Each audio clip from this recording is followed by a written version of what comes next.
श्रावस्ती में एक धनी ब्राह्मण रहता था, जिसकी संपत्ति 8 लाख स्वर्ण मुद्राओं के बराबर थी। उसके 4 पुत्र थे। जब पुत्र बड़े हो गए और विवाह योग्य हुए, तो ब्राह्मण ने उनकी शादी करा दी और उन्हें उनकी संपत्ति में से 4 लाख स्वर्ण मुद्राएं दे दी। कुछ समय बाद ब्राह्मण की पत्नी का निधन हो गया।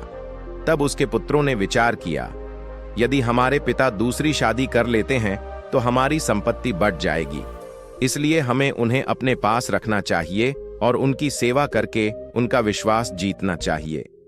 चारों पुत्र अपने पिता की सेवा करने लगे।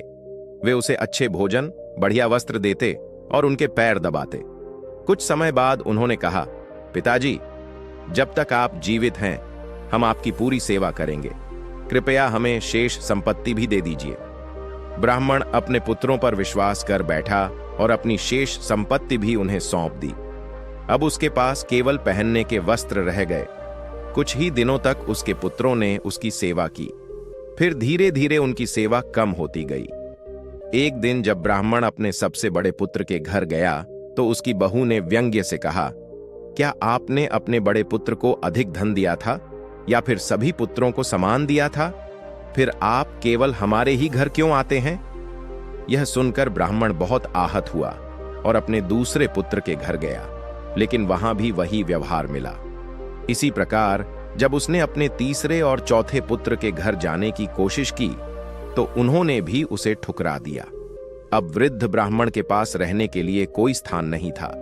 वह अत्यंत दुखी हुआ और अपना घर छोड़कर पांडरंग संप्रदाय में सन्यासी बन गया। वह अब गांव-गांव जाकर भीख मांगने लगा। एक दिन भिक्षा मांगते मांगते वह वृद्ध ब्राह्मण बुद्ध के पास पहुंचा। उसने देखा कि भगवान बुद्ध का चेहरा शांत, प्रसन्न और दयालु था। उसने सोचा, मैंने अपने ही पुत्रों से प्रेम और अपनापन नहीं पाया, लेकिन यह भिक्षु इतना करुणामय और शांतिपूर्ण है। वह भगवान बुद्ध के पास गया और अपनी सारी व्यथा सुनाई। भगवान बुद्ध ने कहा, ब्राह्मण, जाओ और जब लोग नगर सभा में एकत्र हों, तब यह श्लोक सबके सामने सुनाना। अगले दिन जब नगर में सभा लगी, तो ब्राह्मण वहां पहुंचा और हाथ उठाकर कहा, हे नगरवासियों, मैं कुछ कहना चाहता हूं। लोगों ने कहा, कहो ब्राह्मण। तब ब्राह्मण ने बुद्ध द्वारा सिखाई गई गाथा को गाया। जिनके जन्म पर मैंने आनंद मनाया, जिनकी संतति के लिए मैंने जीवन समर्पित किया, वही मेरे पुत्र अपनी पत्नियों के कहने पर मुझे त्याग चुके हैं, जैसे कोई कुत्ता सूअरों को भगाता है। ये दुष्ट और एहसान फरामोश हैं। ये केवल पिताजी पिताजी कहकर दिखावा करते हैं। असल में ये पुत्र नहीं बल्कि राक्षस हैं, जिन्होंने मुझे वृद्धावस्था में त्याग दिया।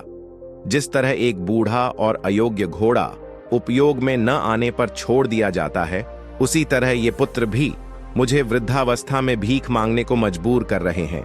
मुझे इन पुत्रों से अच्छा मेरा लकड़ी का यह डंडा है, जो सांडों को भगाने में काम आता है, जो मुझे कुत्तों से बचाता है और जब मैं गिरता हूं तो मुझे संभालता है।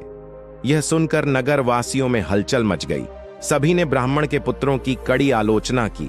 नगर का नियम था कि जो माता पिता की सेवा नहीं करता, उसे मृत्युदंड दिया जाता है। ब्राह्मण के पुत्रों ने डरकर अपने पिता के चरणों में गिरकर क्षमा मांगी और कहा, पिताजी, कृपया हमें क्षमा कर दीजिए, हम आपकी सेवा करेंगे। ब्राह्मण का हृदय कोमल था। उसने कहा, इनका जीवन मत लो। अगर ये अब मेरी सेवा करें तो इन्हें क्षमा कर दो। इसके बाद नगरवासियों ने ब्राह्मण के पुत्रों को चेतावनी दी, यदि तुमने दोबारा अपने पिता की उपेक्षा की तो तुम्हें दंड दिया जाएगा। डर के कारण पुत्रों ने अपने पिता को घर ले जाकर उनकी सेवा शुरू कर दी।